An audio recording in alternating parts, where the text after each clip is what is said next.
The parking lot of this 24-hour food mart on Robinson Road transformed into a bloody crime scene early Saturday morning. It was somebody in the ground. He got shot in his head. The shooting left a 30-year-old man dead and 2 suspects behind bars. We come to outside after the shooting, and we see the guys killed outside. This surveillance video from outside of the store captured their crime unfold. Shortly before 3 a.m., the car carrying the 2 suspects pulls into the parking lot. 2 men get out and go into the store. Moments later, suspect number 1, a woman identified by police as 27-year-old Sarah Brown, also gets out. Brown grabs a young child from the back seat and then gets back into the car. A few seconds later, the car with the victim, 30-year-old Philip Lee, and 2 of his friends arrives. Lee is the first to get out of the car to greet suspect number 2, 30-year-old James Brown. The 3 appear to exchange a few words, possibly a few jokes, before returning to their cars. And then it happens. Watch closely as the silver Toyota Corolla pulls off. You can see a shiny object emerge from the front passenger side window, then what appears to be glass shattering from the car with Lee inside. As the suspects speed off, one of Lee's friends rushes to help him. He cussed to her, and then that's why she shot him. Witnesses say more than 3 shots were fired into the car. Police say they didn't have to look far to track down their suspects. The 2 returned to the crime scene just as an officer was patrolling through the area.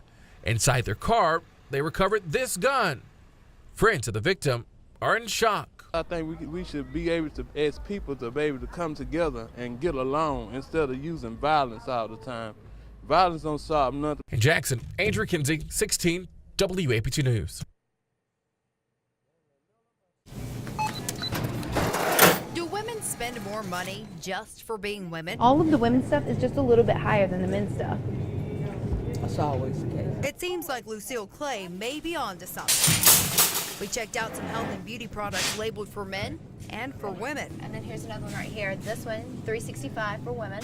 Over here for men, $341, and they're the same exact size. And here's one. This one's $223. The same brand, same size over here, marketed for women, $242. And here's a multivitamin, $293 for the regular, the women's, $336. And if you'll notice, you're getting 40 tablets less with the women's. Product after product, they look like the exact same items. More expensive, though, for the female version. So why the difference in cost? It might be in the ingredient. Not with any of the products we found. These are in a different order than these, but they all have cellulose and gelatin and magnesium. So really not much of a difference. Look, exact ingredient.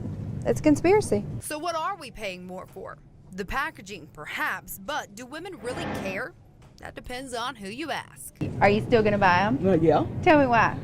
I just think they are shaped for feminine legs and whatever. Is it gonna make you spend more money because it's pink? No, because it's going to use the same just as the blue ones. We decided to do a shopping list comparison. On our list, deodorant, shampoo and conditioner, soap, razors, shaving cream, and multivitamins.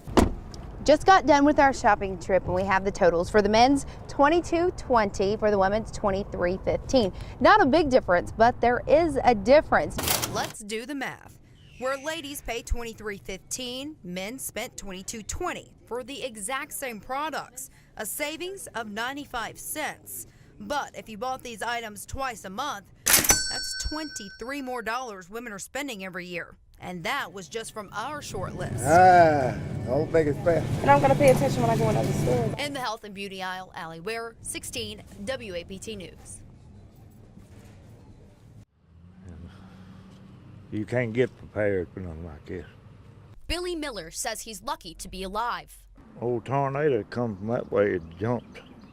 Just come down and hit that tree over there. And then it broke this tree out, and then I had a front right here where I got my shot. And it just blew it off. This is the shop he's talking about, almost destroyed when a tornado slammed Vicksburg Monday night. It's kind of hard for me to explain it, you know, because it mostly scared me. Miller was sitting right here in this blue chair when the storm hit and managed to make it out with only a scratch on his hand. That old ice box, I think it knocked me out completely. because whenever I really started coming to myself, that old ice box, it was laying across my leg. That storm hit Miller's house, too, ripping off his roof. A few streets over, another family saw even more damage. Say 75% of the house was crushed with the tree. Monty Wigley says he's glad he was still at work when the tree split his house in half. That is the living room, and that's where the tree landed. So I would have been in the living room when that happened. Both men say they're just happy everyone here survived. Sure will be looking out for me. In Vicksburg, Hadass Brown, 16 WAPT News.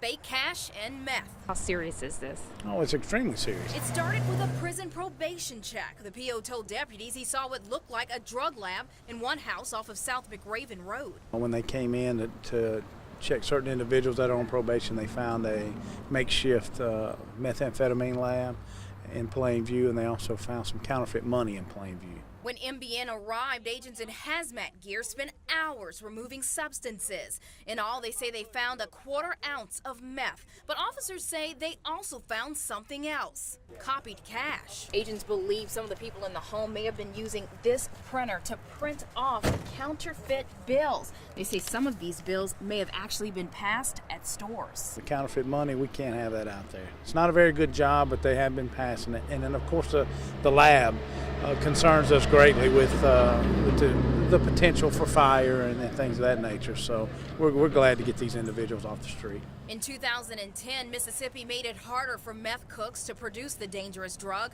That year, the state started requiring people to get prescriptions for the main ingredient in meth, pseudoephedrine. Deputies arrested 4 people. They face an array of charges, from possession of a controlled substance to possession of counterfeit instruments. In Jackson, Tammy Eswick, 16 WAPT News.